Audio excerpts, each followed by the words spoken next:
ايه ده؟ ايه يا كابتن حسام، ده انت راح تضرب الواد؟ خلاص ضاقت بينا الدنيا فهنضرب العيال؟ طيب لا، ايه الماتش ده؟ يا بص، انت كسبت وصعدت وجميل وعديت ودور الثمانيه وغالبا هتلاعب كوت ديفوار، جميل، كل ده حلو، كل ده جميل. بس ايه ده؟ يعني انت فاهم الماتشات اللي فاتت قعدت تدي الناس امل وان انت شكلك كويس، دلوقتي إيه الماتش ده يا جدعان؟ والله مبدئيا هنبدا بالتشكيل. انت دلوقتي قررت تلعب بالخمسه او تلعب بالثلاثه ورا، وانا ما عنديش فيها مشكله، عادي، انت ممكن تلعب بثلاثه او خمسه ورا وثبت، دي طريقه لعب يا عم.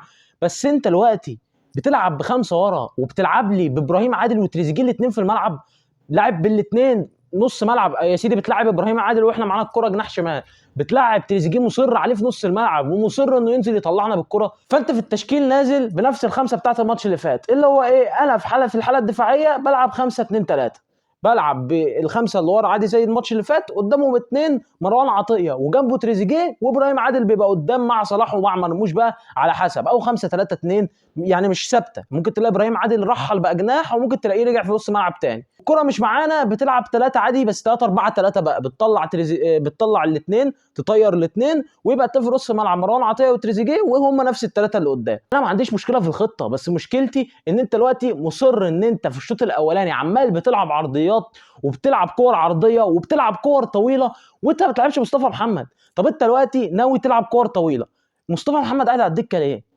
وحتى لو مصطفى محمد قاعد على الدكه يا عم، انت دلوقتي يا تلعب بابراهيم عادل يا تلعب بالتاني ده تريزيجيه، يا ده يا ده. الاثنين اصلا الاثنين اسوأ اثنين في التشكيله، اسوأ اثنين اللي لعبوا الماتش النهارده. بس تمام، يعني انت قررت انك هتلعب بالاثنين ليه؟ عندك واحد زي امام عاشور على الدكه، انت دلوقتي محتاج حد يطلعك بالكوره، بس انت بتقرر تقعد امام عاشور على الدكه الوحيد اللي ممكن يطلعك بالكوره فيهم. يعني انت دلوقتي محتاج واحد في نص ملعب عشان يطلعك بالكوره، حلو، عشان يقدر ان هو يستلم ويبقى هو اللاعب اللي بتفضيه عشان يطلع بالكره ويقوم بعمليه حمل الكره وتطوير الهجمه. دلوقتي انت بتلعب بتريزيجيه وابراهيم عادل، سواء ده في نص ملعب سواء ده، مش فارقه، لان الاثنين اجنحه خط، مطلوب بتدخلهم في قلب الملعب ليه، ومطلوب منهم يستلموا ويلفوا بوشهم ويروحوا يعملوا لنا هجمه؟ ما ده مش ادوارهم، الاثنين اصلا وحشين على الخط، فانت بتديهم ادوار غير ادوارهم فهيبقوا وحشين اكتر. بس يا سيدي ماشي يا سيدي، خلاص هو ده التشكيل اللي انت قررت تبدا بيه واللي انت قررت تلعب بيه. احنا بنعمل ايه؟ طيب احنا بنعمل ايه؟ يعني احنا بنعمل ايه؟ انا هنا ما بتكلمش كابتن حسام، انا بتكلم اللعيبه. يعني لما مرموش مثلا في اول 10 تلت ساعه يجي له كره انفراد من نص الملعب رايح بيها، بيروح يعمل حارس، ايه ده؟ هو انت رايح تعمل له كده؟ انت بترقص له؟ ده ايه ده ان شاء الله؟ والله يا جدعان مش ممكن لما انت رايح انفراد في اول تلت ساعه وراح تترقص للحارس.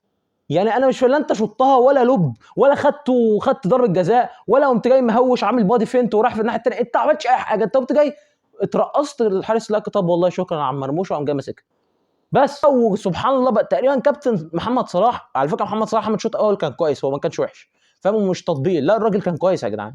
بس هو تقريبا سمع حته ان الناس بتقول له انت ما بتعديش واحد على واحد، فكل كره بياخدها بقى عايز يفرش. وبعدين يا سيدي احنا الماتش ده كمان بترجع حته ان احنا الفرقه مفرشحه قوي، مفرشحه على الاخر، الفرقه كلها بعيده عن بعض، خطوط ما فيش اي تقارب خطوط، نص الملعب في حته والدفاع في حته والهجوم لوحده قدام، فتحس ان في مساحات كبيره قوي في الملعب، مساحات بتسمح للعيبه البدنيين ان هي منتخب ما عندوش حاجه خالص، لعيبته بتقدر تستلم بين خطوطك وتطلع ناس وبيحاولوا يعملوا حاجه على قد امكانياتهم وحطوا فيك جون، واللي هنيجي للجون الكارثه اللي دخل فينا بس ده مش موضوعنا دلوقتي. طول الشوط الاول فيما عدا الكره بتاعت كابتن مرموش اللي راح يترقص للحارس مفيش خطوره حقيقيه، هو صلاح بيحاول يعدي في كوره، يباصي كوره بالعرض، يدي واحده روليت، فاهم، بيحاول ان هو يعمل اي حاجه، غير كده انت مالكش اي خطوره، انت مالكش اي ظهور الشوط الاولاني، كل محاولاتك هي محاولات من بعيد. وبعدين يا جدعان احنا بطأ قوي في تطليع الكره من رجلينا، بطأ قوي، مش ممكن لما 3 كور او 4 كور في الشوط الاولاني ابراهيم عادل بيخلي الكره في رجله اكتر من دقيقه. هو ده في حاجه كده، في حاجه في الكوره اسمها كده، ان انت لعيب يقعد في الشوط الاولاني 4 مرات بيستلم الكره في رجله ويخليها تحت رجله اكتر من دقيقه وما بيعملش بيها حاجه؟ ما احنا مش هنبطل الحوار ده، ان انت لازم الكره تبقى معاك تمام، فاهم، وخلاص، يعني الكره تفضل معاك وانت تحاول ترقص بقى، تحاول تهبل، وكده انت لعيب كوره، كده انت تلعب منتخب مصر. ما هو دي مش كوره.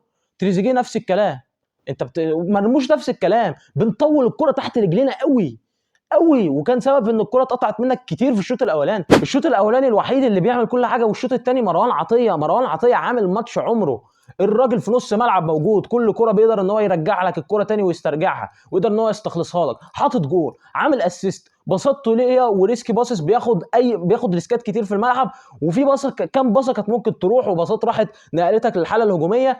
بس فيما عدا ذلك انت مش قادر تطلع وتطور اي هجمه بتجيلك طول الشوط الاولاني وطول الشوط الثاني لحد ما امام عاشور نزل. انت مش قادر تطور اي هجمه، الهجمه عندك بتقف في المراحل الاوليه للبناء ليها، وانت مش قادر تطلع بالكوره. لما بتطلع بالكوره بيبقى عن طريق كوره طويله، او بتلعب على صلاح يلعب العرضيه لمين، انا مش عارف. انا مش عارف كل ده عشان انت مش عايز تلعب مصطفى محمد ليه، انا مش عارف برضه.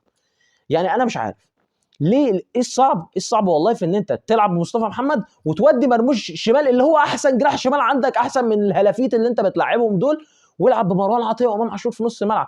امام عاشور لما نزل كان باين ان الحته البدنيه شويه ماشي، ممكن تلعب بزيزو، ممكن تلعب يا سيدي العب بتريزيجيه، بس ما يبقاش تريزيجيه وابراهيم عادل في الملعب. يعني انت طلعت لي زيزو، فاهم، طلعت لي زيزو اللي هو كان عامل مشكله وهو السبب في الجون اللي دخل فينا، وطلعته وما بقاش اساسي، تقوم جاي منزل مكانه ابراهيم عادل، غريبه جدا يعني. بس ده الشوط الاولاني طبعا بيخلص، انت ما قدمتش فيه اي حاجه، لا تستحق شيء في ان انت تعمل اي حاجه، انت ما تستاهلش تعمل اي حاجه في الشوط الاولاني ولا انك تجيب جول، فطبيعي ان الشوط الاولاني بيخلص 0-0. بدانا الشوط الثاني، طبعا انت وصلت لهنا لحد هنا بقى قبل ما نكمل بقى ونسرد بقى الشوط الثاني واللي حصل فيه، يعني شويه زراير لايك اشتراك، فاهم الحاجات اللي كله بيقعد يقول لك اعملها دي، معلش اعملها عشان خاطر ما جاتش عليا يعني. طبعا يعني على فكره انا ما عنديش مشاكل مع كابتن حسام، يعني كابتن حسام كان عامل 3 ماتشات ممتازين في دور المجموعات. ماتش جنوب افريقيا ده كان ماتش ممتاز جدا، الراجل كان باين ان هو محضر. لكن انت ماتش النهارده كمان بعد ما بتنزل الشوط الثاني انت مصر انك ما بنبدلش. يعني ابراهيم عادل مقدم ضحك في الملعب، لا هيقعد. تريزيجيه ما بيعملش حاجه، مش هيقعد الا لما يتصاب ويقع. محمد حمدي طبعا الف سلام عليه، صليبي، طيب هي الوقعه باينه، والتانية الرجل دي دايما على طول صليبي. ف ايه طيب، ما ده مش منطق انك تفضل مقعد لي الناس على الدكه ومش عايز ان انت تستعين بيهم في عز ما انت اللعيبه اللي في الملعب اصلا ما بتعملش حاجه. فانت بتبدا الشوط الثاني مستمر زي ما انت، نفس التشكيل نفس كل حاجه، فبيفضل نفس العك هو مفيش اي اختلاف. انت اول تلت ساعه من الشوط الثاني هي الشوط الاولاني، او اول نص ساعه كمان من الشوط لحد 70 مثلا، لحد 65 لما بدا ان هو يبدل ونزل امام عاشور ونزل زيزو. فانت مش قادر ان انت تعمل حاجه، مش قادر ان انت تطلع باي هجمه وتوصلها لمراحل خطيره، فبتقرر بعد خلاص ما اكتشفت ان والله الناس دي مش نافعه غصب عنك طبعا، لان طبعا كابتن تريزيجيه معشوق كابتن حسام حسن. يعني انا مش فاهم تريزيجيه ده بيلعب ليه يا جدعان، بس ماشي. فتريزيجيه اتصاب ووقع، فهنعمل ايه، هيغير يعني، فاهم، هو مش بمزاجه المره، هو مضطر يغير، فقام جاي ساحب تريزيجيه وساحب ابراهيم عادل. جميل، حلو والله. تعمل ايه بقى بالراحه، هتنزل امام عاشور وتنزل مصطفى محمد، رجع مرموش جناح ودي مصطفى قدام ودخل امام في نص الملعب، سهله، ما فيهاش حاجه والله، ما فيهاش حاجه. امام نزل، بص انت قدرت كام هجمه تقدر ان انت توصل بيها لمراحل متقدمه، وتقدر ان انت تعمل خطوره ويبدا يبقى ليك فعلا خطوره، وتبدا توصل الكره لصلاح اكتر قدام، وتوصل بكره اكتر قدام. امام شايط بتاع 3 شوطات، بدات ان انت تشم نفسك قدام. لكن لا، هو قرر ان هو ينزل امام عاشور، ينزل زيزو، وينزل زيزو يلعب جناح شمال، اللي هو كان بيتشتم لما بيلعب 8 يمين، ولما بيلعب جناح يمين بيبدل مع صلاح، فيقوم جاي يلعبه جناح شمال، يعني جناح شمال. فينتج عن كده ايه، ان زيزو ما بيعرفش يقطم ويخش بوشه الملعب. زيزو لعيب خط عايز مساحه يجري فيها ويرفع العرضيه، هو ده زيزو. فانت دلوقتي بقى مضطر يعمل ايه يا معلم، ان الكره دلوقتي هتنزل تستلم مكان الدور بتاع تريزيجيه اللي هو ما بيعرفش يعمله وانت ما بتعرفش تعمله. ابراهيم عادل لما لعب هنا بيعرف يعمله، فانت بقى انت لازم بقى تعمله. طب انا ما بعرفش اعمله اصلا، وهو انا على عدلتي هناك على الجناح اليمين، لا ما اتصرف بقى. ينتج عن كده ان بعد طبعا لما احنا قدرنا ان احنا نجيب الجون الاولاني بكوره، فاهم، قدرت ان انت تعمل هجمه، وكابتن محمد هاني بيلعب الكره بالعرض عكسيه عشان مروان عطيه، جون تاريخي، جون يعني. بص الراجل الوحيد اللي يستاهل مع ياسر ابراهيم النهارده، يخش الراجل ببطن رجله في البعيده زي جون بدري بتاع برشلونه في ماتش السوبر، نفس الجون بالظبط واصعب. قال لك خلاص بقى الدقيقه 75 بقى، يعني ايه، خلاص بقى احنا ايه، بنفكر طب والله هنطلع نقول ايه بعد الماتش، طب هنعمل ايه. فطبعا زي ما قلت لك زيزو لما بيلعب شمال بيقطم، بيفضل ماشي بالكوره، ما بيعملش بيها حاجه، بيفضل ماشي بالكوره، ما عملش بيها، بيفضل ماشي برده بالكوره. اتزنق، ما هو دي طبيعه اللاعب المصري، ما البني ادم المصري ما بيبصيش الا لما الكوره تبقى خلاص مفيش حل، مش هيقدر يعمل هو حل، واتزنق. اول ما يتزنق يبدا بقى ايه، هعمل ايه، خد يا شناوي، بيرمي قنبله للشناوي اللي هو اتصرف فيها. طبعا الشناوي اصلا والكره جايه له مرتاحه ما بيعرفش يلعب برجله، ما بالك انت جايبها له والدنيا كلها زحمه عنده، طبعا بيشتت اي حاجه، الكره بترجع ناحيه الشمال، وبعدين والله رجعت ناحيه الشمال، فبيستلمها لعيب بنين بكل اريحيه، عشان طبعا كابتن زيزو قرر ان هو مش هباصي الا لما اتزنق، وبتلعب العرضيه بتخبط، تقوم جايه راجعه لخبطه الشناوي ملوش اي علاقه بيها، الراجل الكره ملعوبه عرضيه عملت بند رجعت، طبعا لحقها للاسف وخلاص دخل الجون. ده ناتج طبيعي لهجمه زي دي، ان انت هجمه زي دي وخطا ساذج زي ده من لعيب عنده 30 سنه، المفروض انه خلاص هتاخد خبره اكتر من كده. ايه يا كابتن زيزو يا سيدي شتت، تمام، فبيخش في الجون التعادل وتستاهل، تستاهل. ليه بقى؟ لان انت تبقى 1-0 قدام بنين وترجع تدافع له بلوك خالص، ترجع ورا خالص، فده مش منطق، ده مش منطق. انت بتلعب بنين يا باشا، بتلعب بنين، والمغرب امبارح كانت بتلعب تنزانيا، انتوا بتلعبوا اسهل فريقين في الدور ال 16، فالمغرب امبارح رجعت برضو تدافع قدام تنزانيا، وانت النهارده بتقوم جاي راجع خالص لورا، تراجع غير مفهوم وغير مبرر، فبترجع برضه خالص، فبتلبس جون منطقي، وبتضطر بقى تروح اكسترا تايم، ويعني ايه احنا ورزقنا بقى، فبتروح والله اكسترا تايم مع بنين، لكن بيبقى مستك ايه بقى؟ ان انت معاك امام عاشور في الملعب، معاك امام عاشور في الملعب، الراجل كذا كره بياخد ويعدي ويبدا ان هو يقوم بعمليه حمل الكره، وبقى عندك لعيب بيقدم الدور اللي انت عايزه من كل اللعيبه اللي انت جربتها، انت جربت تريزيجيه وجربت زيزو وجربت ابراهيم عادل، الثلاثه ما بيعرفوش يعملوا الدور ده، والوحيد اللي بيعرف يعمله انت بتقعده على الدكه، ما هو ده مش منطق. فالراجل النهارده اول ما نزل عالمي، راجل جامد قوي يا جدعان، فالنتيجه بتبقى ان انت بتتحس وبتروح بكذا هجم، وصلاح بيبدا ان هو يشتغل وبرضه بيلعب عرضيات بس مفيش حد يستلمها تمام يعني، بس بتبدا ان انت يبقى في خطوره اكتر عشان تقدر ان انت الحمد لله بتسجل الجون الثاني اللي لا يقل روعه وحلاوه وابداع وفن عن الجون الاولاني. الكره ملعوبه عرضيه ممتازه من مروان عطيه، احسن لعيب في الماتش كله، بتروح على ياسر بيلعبها براسه، انا مش فاهم حطها كده ازاي، ولا هي راحت كده ازاي، بس هو فاهم من دعواته عشان احنا ناس طيبه والله، عشان ناس غلابه بس والله، يعني مش عشان حاجه ثانيه، الكره بتروح في مقتل في اخر حته في المقص، فبتبقى 2-1 خلاص بقى، كله قال لك ايه بقى؟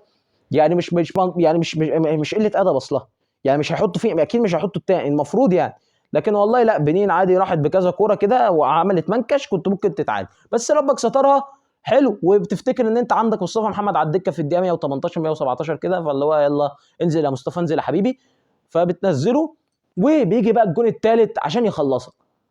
وللامانه زيزو يمكن كان متسبب في الجون، وانا ما بحبش زيزو في المنتخب، ما بيقدمش اي اضافه، حلو، ما يقدمش اي اضافه، ما بيعملش حاجه، الكره بتقعد تحت رجله كتير، بس في الشوط الاضافي الثاني قبل الاسيست اللي هو عمله، في كذا كره طوليه وكذا كره لعبها كانت كويسه، عشان برضو نقول برضو، لكن هو كان حلو؟ لا هو كان وحش. انا صلاح طبعا بيخش بوش رجله، يعني صلاح يعني فاهم، هو بوش رجله طبعا بيتلف في ملبن، يعني الراجل بوش رجله بيقوم جاي حاطط الجون الثالث وبس، وتصعد الحمد لله وتتبسط.